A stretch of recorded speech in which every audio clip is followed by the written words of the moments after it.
श्री अवतार का बोध हो, श्री माता धरती का बोध हो। मित्रों, मैं स्वामी धर्मदास उदासीन आपका धर्म बोध में स्वागत करता हूं। आज का विषय है तालिबान का अगला टारगेट काफिर हिंदुस्तान। आपको आश्चर्य हो रहा है? नहीं होना चाहिए। यह 100% सही है कि तालिबान का अगला टारगेट और कोई नहीं, काफिर हिंदुस्तान है, भारत है, आप हैं, हम हैं। मैं चिल्ला चिल्ला कर धर्म बोध से बोल रहा हूं कि ऐ सखे दोस्त, ऐ मनमीत, उठो, चलो, तैयार हो जाओ, दौड़ पड़ो। तालिबान आ रहा है आपके देश पर, आपके घरों पर कब्जा करने के लिए। यदि आज आप न जगे तो फिर कल केवल पश्चाताप ही होंगे। तो फिर ये कल न कहना कि किसी ने मुझे कहा नहीं, जगाया नहीं, मुझे बताया नहीं, समझाया नहीं। दोस्तों, आप क्या चाहते हैं कि भारत में शरिया कानून लागू हो, यहां पाशविक दंड व्यवस्था हो, यहां स्त्रियों को गुलाम बनाकर, जानवर बनाकर रखा जाए, यहां स्त्रियों को शिक्षा का भी अधिकार न मिले, यहां मीडिया स्वतंत्र न हो, यहां रंजन के सारे ही कार्यक्रम बंद हो जाएं, आपके लोकतांत्रिक अधिकार समाप्त हो जाएं। आप यदि खिलाफ में एक भी शब्द बोलें तो आपका सर कलम कर दिया जाए। क्या आप ऐसा चाहते हैं? नहीं चाहते ना? नहीं चाहते हैं तो तालिबान का सब कोई मिलजुल कर विरोध करो, एक साथ आओ, संगठित हो। आप कहेंगे कि आप कैसी बातें कर रहे हैं, कहां आ रहा है तालिबान? वो तो एक छोटा सा संगठन है अफगानिस्तान का, जिसने अफगानिस्तान पर हाल फिलहाल दोबारा अपना राज स्थापित लिया है कर। लगभग सारे अफगानिस्तान पर उसका हो चुका है कब्जा। तो वह इतने बड़े देश भारत पर कब्जा कैसे कर सकता है? हो सकता है प्रश्न। दोस्तों, मैं आपके सारे प्रश्नों के जवाब दूंगा, और भी अन्य प्रश्न मैं आपके सामने रखता हूं जिसके जवाब शायद आप चाहते होंगे कि तालिबान है क्या, कौन है तालिबान। आप जानना चाहते होंगे कि तालिबान के उद्देश्य क्या है। आप जानना चाहेंगे कि तालिबान के दोस्त हैं कौन, दुश्मन है कौन, और सहयोगी संगठन है कौन उसके, और वह कितना हो चुका है ताकतवर। और तालिबान का अगला टारगेट हिंदुस्तान कैसे है और क्यों है, जानना चाहते हैं आप? तो हमारे साथ वीडियो के लास्ट तक रहिए बने हुए। आपको हम सारे ही प्रश्नों के उत्तर संक्षेप में धीरे धीरे देते रहेंगे। दोस्तों, प्रश्न है कि तालिबान है क्या। इसके स्थूल रूप की अभी चर्चा करते हैं। पहले तालिबान शब्द है पश्तो भाषा का, जिसका अर्थ होता है ज्ञानार्थी, विद्यार्थी, छात्र, जो इस्लामिक विचारधारा में यकीन रखता हो और जिसके अनुसार सुन्नी इस्लामिक विचारधारा ही ज्ञान ही एकमात्र ज्ञान है, से सारे सब अज्ञान हैं। दोस्तों, तालिबान एक कट्टरपंथी आतंकवादी संगठन है, जिसकी स्थापना 1994 ईस्वी में दक्षिणी अफगानिस्तान में हुई थी। और इस संगठन ने 1996 में अफगानिस्तान पर अपना राज स्थापित लिया था कर, और 2001 तक इसने इस पर शासन किया। दोस्तों, इसके बाद अमेरिका ने हमला कर भागने पर इसे कर दिया मजबूर, और अफगानियों के हाथ में वहां की सत्ता को सौंपा। लेकिन अब अमेरिकी सैनिकों के छोड़ते ही अफगानिस्तान, इसने फिर अपना राज, अपनी हुकूमत वहां पर स्थापित लिया है कर। दोस्तों, दूसरा प्रश्न है कि तालिबान का उद्देश्य क्या है। दोस्तों, इसके दो उद्देश्य हैं। इसका पहला उद्देश्य है अफगानिस्तान पर अपना राज, अपनी हुकूमत स्थापित करना। दोस्तों, इसका दूसरा उद्देश्य है कि सुन्नी इस्लामिक विचारधारा को बढ़ावा देना, ताकि विश्व में इस्लामिक राज की स्थापना हो सके। दोस्तों, तीसरा प्रश्न है कि इसके मित्र देश कौन कौन हैं। दोस्तों, इसके मित्र देश हैं पाकिस्तान, चीन, ईरान, और अप्रत्यक्ष रूप से अब रूस भी हो गया है, और भी कुछ इस्लामिक देश हैं जो कि प्रत्यक्ष या अप्रत्यक्ष रूप से इसका साथ देते हैं। दोस्तों, इसके कुछ मित्र संगठन भी हैं। कुछ ऐसे पाकिस्तान के संगठन हैं जो कि आतंकवादी संगठन हैं पाकिस्तान के, वे सभी तालिबानियों के मित्र संगठन हैं।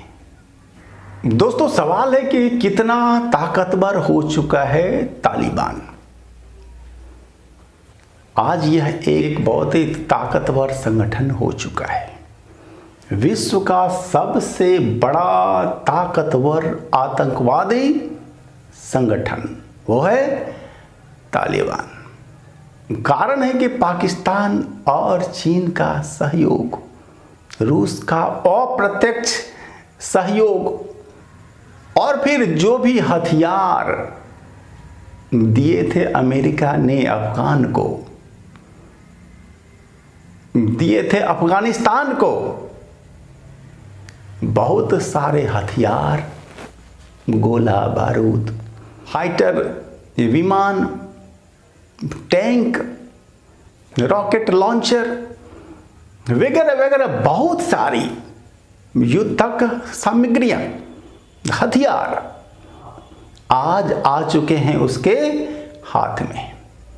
और बहुत सारे हथियार जो अभी तक नहीं आए हैं वे भी अतिशीघ्र आ सकते। दोस्तों, जब उसका संपूर्ण अफगानिस्तान पर पूरी तरह से हुकूमत हो जाएगा कायम, तो वह एक बहुत बड़ा विध्वंसक बल बन जाएगा दुनिया के लिए। दोस्तों, तालिबान के विरोधी देश हैं कौन कौन?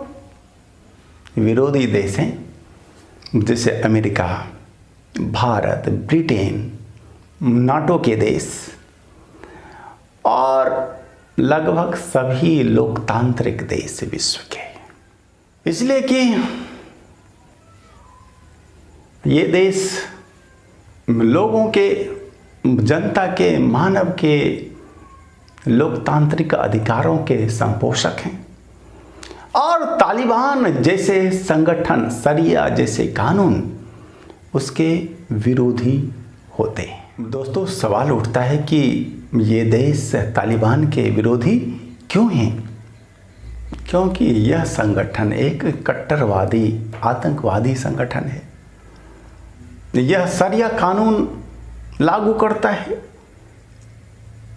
क्योंकि यह संपूर्ण विश्व को साम दाम दंड भेद हर प्रकार से इस्लामिक बनाना चाहता है, क्योंकि यह स्त्रियों के साथ जानवरों सा व्यवहार करता है, क्योंकि यह जनता को लोकतांत्रिक अधिकार नहीं देता है। दोस्तों सवाल है कि भारत को, हिंदुस्तान को तालिबान से क्या खतरा है?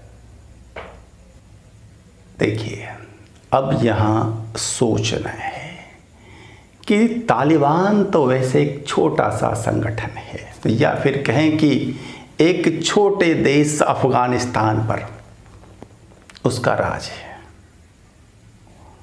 और उससे भारत को कोई विशेष रूप से खतरा नहीं। हाँ, वह पाकिस्तान, चीन के साथ मिलकर भारत को नुकसान पहुंचाने का करेगा प्रयास, यह भी निश्चित है। और चीन, पाकिस्तान तो भारत के हैं ही दुश्मन। दोनों ही तालिबानियों के कंधे पर रखकर बंदूक और चलाएंगे। लेकिन ये भी कोई बड़ा खतरा नहीं। सबसे बड़ा खतरा क्या है? वो है कि तालिबान एक सोच है, संगठन से भी बड़ा वह सोच है, और उस सोच के लोग भारत में काफी अधिक संख्या में रहते हैं। आपने समाचार पत्रों में, टीवी वगैरह पर देखा होगा कि बहुत सारे लोग, बहुत सारे राजनीतिक दल के नेता सपोर्ट कर रहे हैं उसका। आप जानते हैं कि भारत में लगभग 20 करोड़ हैं मुसलमान, और इन 20 करोड़ में से 5 करोड़ को तो तालिबान से कोई लेना देना नहीं, ये निश्चित है।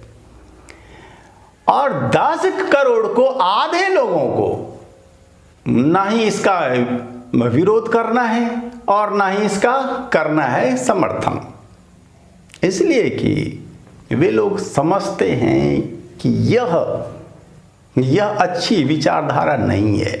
लेकिन इस्लाम के नाम पर वे इसका विरोध भी नहीं कर सकते, इसलिए क्या करें? इसलिए वे लोग चुप रहते हैं और चुप रहेंगे। लेकिन शेष 5 करोड़ लोग जीते हैं उसी सोच में, उसी मानसिकता में।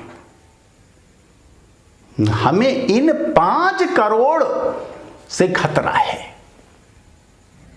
दोस्तों, जितने तालिबानी हैं अफगानिस्तान में, उससे कई गुना अधिक भारत में, आपके आसपास में। अब निष्कर्ष इसका क्या है?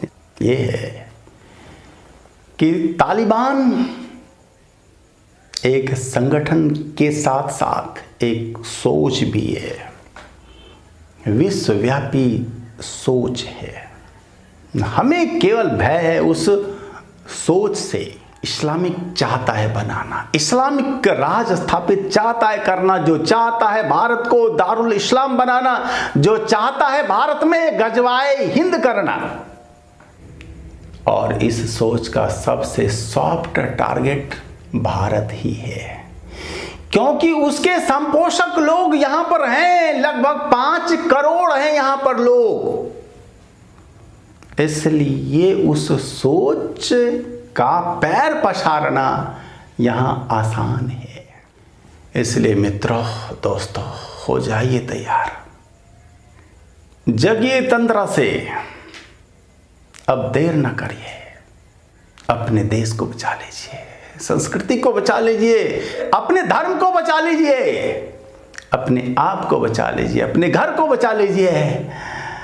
अब अधिक नहीं कहेंगे, अब आप पर छोड़ते हैं। हाँ,